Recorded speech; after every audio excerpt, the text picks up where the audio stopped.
I think sort of a common thing that you see talked about, or I guess here talked about a lot, in especially in the world of like energetics and people talking about relationship dynamics, like there's all this advice out there, tons of advice. And I feel like a lot of it's pretty consistent.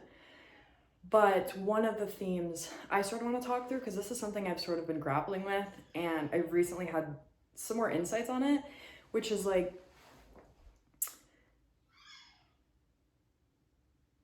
the common advice is, I think, people telling you what to look out for physically in terms of like what people do, their actions, how they talk to you, right? Everything on the outside. But I think it kind of goes a layer deeper than that. And specifically, I want to touch on how good people, like inherently like healthy, good people, can still hold you back or drain you in certain ways. And that might not always be as apparent because with a lot of this advice, I think we're very sort of programmed to pay attention to the things on the surface, what's happening on paper, what's happening in the words they say, what's happening in the actions, right? And I feel like that's very common. A very common thing is like watch their behavior, watch what they're doing, watch what they say. And while I think that still holds true, I it's really important not to forget how important your intuition and your energy is, because sometimes those things won't always match up and that can be a little bit confusing. And this can be really in the sense of everything. I wouldn't say it's just relationships. It can be romantic relationships, friendships, but also situations, jobs, really any sort of decision, environment, circumstance you find yourself in. If you're trying to gauge how that thing resonates with you, you can pay attention to all the external things. And I think those are important to kind of keep in mind, but energy does not lie, and that can be sort of challenging too, because I know all of us have specific, maybe triggers or like traumas, things that come up. And sometimes it can be hard to differentiate, like, okay, what is this pattern coming up versus, what's intuition versus maybe like a trigger coming up. And I've definitely talked about this in previous videos, how those things are kind of one and the same and how they kind of both play into each other. But it's really critical. And while I think you need to be mindful of potentially you self-sabotaging or getting in your own way, maybe also don't downplay what you do feel in certain scenarios, because sometimes it's not always going to line up with what's kind of happening on paper, what's happening within the situation, within actions. And what I mean by that is, on the surface, there might be nothing wrong with the situation. It could look good on paper. It could check all of the boxes, in terms of the standard advice that you typically hear. A job, doing all the right things, friendships, again, checking all the boxes. Maybe it's a romantic partner and they do all the right things. And yet something within you just feels off. And that doesn't necessarily mean, I want to be careful with how I say this, because I'm not saying, it's almost like not all toxic situations, and I use toxic very lightly, but when I say that, I guess I mean situations that don't align with you. Not all situations and people that don't align with you are going to be blatantly obvious. Like, not all relationships that are toxic or unbeneficial to you it's not always going to be that abundantly clear. Sometimes it is just this constant afterthought or like nagging or feeling you get.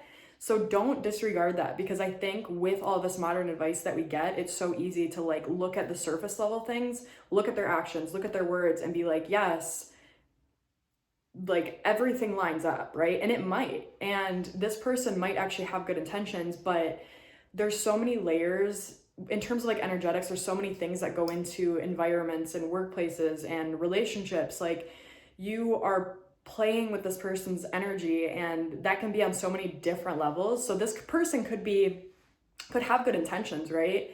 And could treat you well, but at the same time, there's underlying things that are sort of at play. And so you do have to sort of be mindful of that. Sometimes like a friendship, for example, could inherently be a good thing, you know what I mean? And on the surface seem to serve you and seem valuable. But then for whatever reason, whenever you leave that situation, you feel a little bit drained or you feel a little bit lower, and not for any specific reason other than people do vibrate at different frequencies, And so, and it's not that the people are toxic either. A lot of times these are good people, but it's just in terms of like where their vibration sits, like where their energy sits. Unknowingly and unintentionally, people can hold you back and bring you down to their level, to no one's fault. Like, it's not your fault that maybe you typically vibrate higher and they typically vibrate lower. Like, in order to meet up with people, either someone has to raise, someone has to lower, you guys have to meet in the middle. And that's not always like an even set rule. It's going to be different, and it might be different at different times too. But people sort of have like their baseline vibration. I think those can change probably over longer periods of time, and sometimes they'll fluctuate up and down, including ourselves. But I think you do have to sort of be mindful of that. Like, how do you feel coming out of certain situations? Even though everything looks good and it might be serving you, that doesn't mean that it's necessarily energetically aligned with you, which is a really hard thing. And I'm also not saying that you need to cut off anything that lowers your vibration whatsoever, because I think there's a lot of valuable lessons that can come from that. And I also don't think that everyone you hang out with needs to be on like the super high frequency and you're like this almighty, high vibrational being, and low vibes need to get out of here. Like, that's not what I'm saying, but I think it's something to be aware of. I think it's really easy to disregard that and just pay attention to it. And I think it can give direction in terms of how you want to manage a certain connection.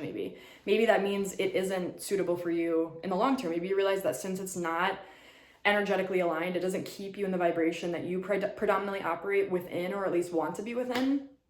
Be honest about that. Like, really take a long hard look at how you feel in the interaction, when you come out of the interaction. Like, what is the energy that it puts you in, and is that aligned? Because again, there can be really good situations and people that are well-meaning and check all the boxes and are good on paper, but at what price? If you are forfeiting like a good degree of like your high energy, your high vibration, is that connection worth it? And sometimes it might be. And in fact, a lot of times I think it is. It's just something maybe you take in smaller doses, or you just have to be aware of when you're around them. Because I also don't think that, necessarily, I think subconsciously, that energetic lineup has to happen. Like, someone has to lower their vibration, someone has to raise, you meet in the middle, you know what I mean? Like, that is just sort of a natural byproduct of us as energetic beings. But I think if you're aware of it, you can kind of, mitigate some of that, or manage it better, I guess.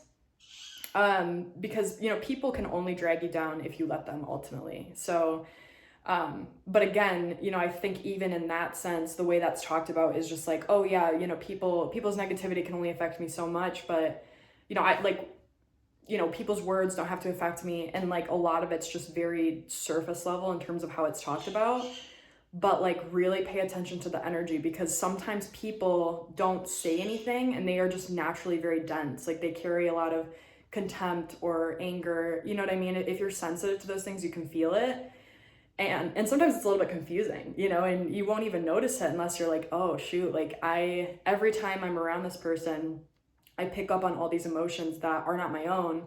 And I think a good indicator is like, when you leave that situation, even though you care about this person and it might be going well, even though you had a good time, when you leave the situation, if you feel relief, like, you can feel that shift happen when you exit the situation, and it's like you elevate again and you're just like, oh, like, it's like you can breathe again, So I think in cases like that, it's just really important to sort of pay attention to it and listen to your energy, listen to your intuition, because a lot of times those things are very subtle. And a lot of times, actually, I think most of the times, people don't even really realize that. I've been that person before that vibrated at a very, very low frequency, and I didn't know energetics was a thing. Like, I just didn't even like compute at that point that I dragged people down. But in hindsight, I know that I absolutely did that, and there were signs there.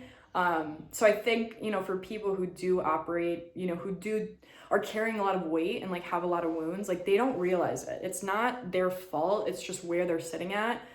And, it's one thing if people are pushing things on you, and saying things and doing actions that directly harm you. But I think there are a lot of good people that just naturally have a lot of like shit that they haven't worked through and haven't let go of. And that can be hard, especially if you're someone that has also experienced that, because like, someone who's experienced that and worked through it, because how to join them on their level. You can relate to that darkness they've been through, that heaviness, that trauma.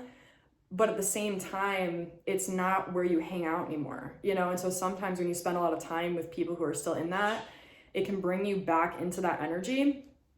So you just have to ask yourself, I think, at what price is that worth it, you know? And I feel like if you are more of a sensitive person, a lot of times those people are very empathetic and very understanding, and a lot of times have been through a great deal of trauma. And so oftentimes they do resonate with more broken people, like people who haven't worked through things. And I think that's part of the purpose of people like that, like healers, you know what I mean? Like they get drawn to people who have some degree of like depth and things to work through. You know, it's interesting. It's part of people like that's purpose. You know, I don't think it's a bad thing. I think there's always this rhetoric that like, yeah, healers always attract broken people. And I think there's truth to that for sure, which is kind of what I'm getting at. But it doesn't have to be a bad thing, because if you're one of those people, that healing, bringing that light to people, that awareness is part of your gift. And in some sense, I feel like most people enjoy it, you know, like there's a reason that you're drawn to people that maybe do have more of that heaviness, and that's okay, as long as you can understand how to manage those connections and how to not forfeit sort of your own growth in order to meet people where they're at. Because you can only meet people where they're at, you know, at the end of the day. But I think it's just important to kind of be conscious of like where they're at, where you're at, and the price you have to pay in order to connect with them. And decide what category that goes in for you. You know, maybe that's just like shorter lengths of time. Maybe it is a matter of setting verbal boundaries or just energetic boundaries. I think a lot of this just happens at a very subconscious level. So a lot of it's probably just personal awareness too. Just knowing your limits, and like when you're in the situation, being mindful of it and saying, okay, being experimental with it, like learning about yourself and how different interactions make you feel. But then if they do, like how much can you like pull the energy back to yourself, you know, not separate yourself from them almost in a sense, because I think, you know, a lot of sensitive people, because they're sensitive, like pick up on those energies, but that's also potentially kind of optional, you know? I don't know. But anyway, I just think it's interesting. And I think, yeah, a lot of what is talked about right now has to do with, you know, cutting off toxic relationships, unhealthy relationships, people holding you back. But not every such situation is that cut and dry. And I think it's important to understand that, I guess, two parts. A, that not every connection or situation that's misaligned will be abundantly clear. Sometimes it's going to be very subtle. And not every situation that isn't fully aligned with you needs to just be cut off cold hardcore. I think there's a balance there, and I think it's just a matter of becoming aware and kind of knowing how to navigate those things, and knowing, you know, what price you're willing to pay to keep that connection, and knowing how to manage it better. You know what I mean? So I hope this was helpful. I'll talk to you next time. Bye.